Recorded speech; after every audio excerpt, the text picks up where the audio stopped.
Jadi begini, persoalan kelautan itu adalah menurut hemat saya persoalan harga diri dan hidup matinya bangsa Indonesia.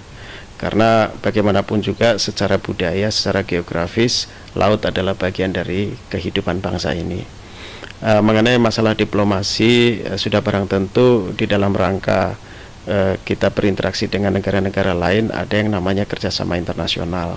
Perjuangan diplomasi pertama kita ketahui berasal dari Deklarasi Juanda ya 1957. Itu merupakan ya istilahnya semacam diplomasi maritim versi pertama lah gitu ya, dimana di situ kita dengan secara unilateral, tegas dan berani dengan lantang menyatakan bahwa Indonesia adalah negara kepulauan.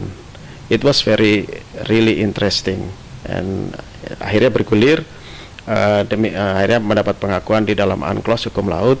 Nah, kalau pertama yang tadi disebut sebagai diplomasi versi pertama itu lebih kepada penegakan kedaulatan, maka setelah beberapa tahun terakhir ini kita menggunakan pendekatan diplomasi yang lebih menitik beratkan pada ekonomi.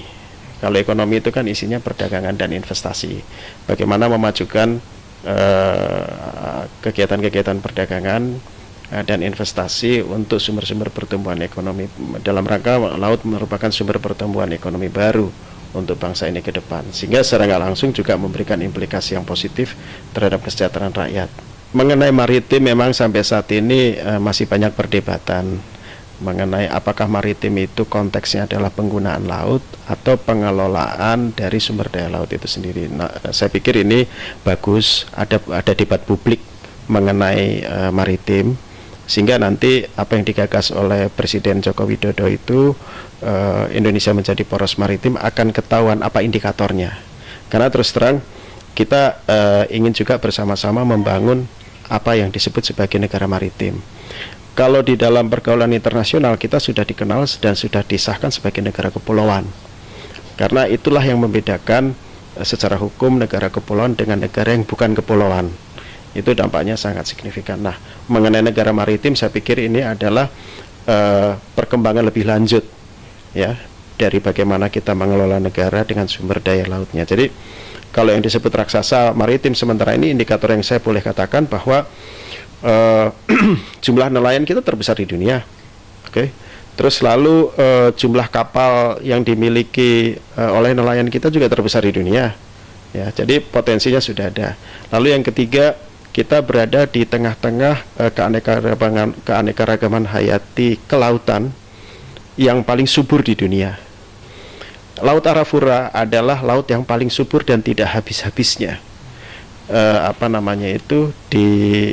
di harvest ya, artinya dilakukan kegiatan pengusahaannya di sana. Jadi dari beberapa aspek baik sifatnya sosial maupun dari aspek biologis, tinggal sekarang kita kedepankan aspek ekonominya kan gitu kan.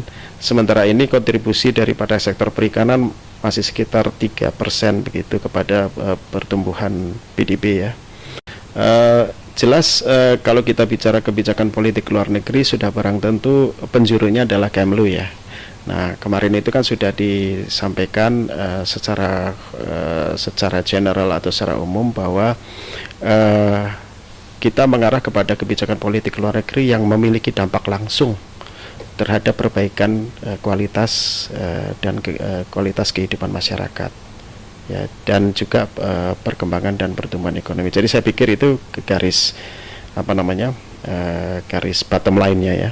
Nah, terkait dengan itu Menteri menegaskan bahwa mengenai asing dan tidak asing kita tidak pernah anti asing. Namun asing juga harus memperoleh proporsi yang pas. Jangan sampai asing ini akhirnya menjadi sesuatu hal yang kita tidak bisa kendalikan atau hal-hal lain yang berdampak buruk terhadap postur martabat kedaulatan kita ya, terhadap resources maupun kemandirian ekonomi. Jadi kita melihat bahwa sekarang ini Menteri menegaskan bahwa ada peraturan Menteri untuk melakukan moratorium terhadap kapal-kapal eks impor asing Ya, jadi sangat spesifik di situ disebutkan di dalam peraturan menteri tersebut yang baru diterbitkan. Nah, peraturan menteri ini menurut hemat saya sangat legendaris. Karena apa? Dalam waktu 2 hari dapat selesai. Ini membuktikan bahwa kalau memang kita punya goodwill, political will yang kuat, apapun bisa dilaksanakan dengan efektif. Gitu. Ya, jadi sebenarnya mungkin kalau istilah umumnya gebrakan ya, namun sebenarnya ini memang di dalam tataran rencana kerja. Rencana kerja pertama adalah sudah barang tentu kita ingin adanya semacam pengelolaan yang bertanggung jawab terhadap resources kita. Nah, lalu pengelolaan yang bertanggung jawab dari responsible fisheries atau responsible ocean governance itu harus diwujudkan di dalam satu instrumen apa yang paling signifikan. Yang paling signifikan adalah kasus-kasus pencurian ikan. Ya, jadi itu dulu yang menjadi prioritas.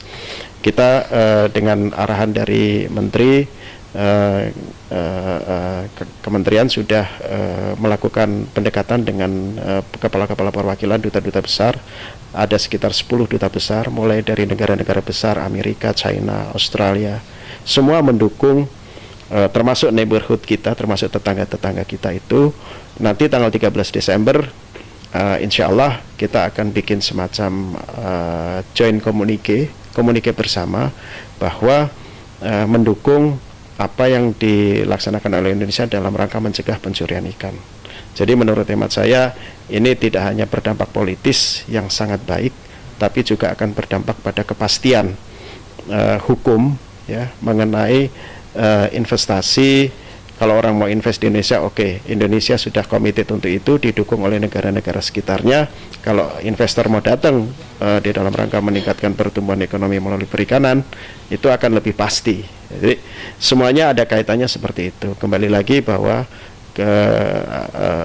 perikanan ini dan khususnya dan kelautan ini secara umumnya adalah membutuhkan investasi yang tidak kecil dan membutuhkan minat investor yang betul-betul sangat serius untuk itu, sehingga kepastian harus dijaga.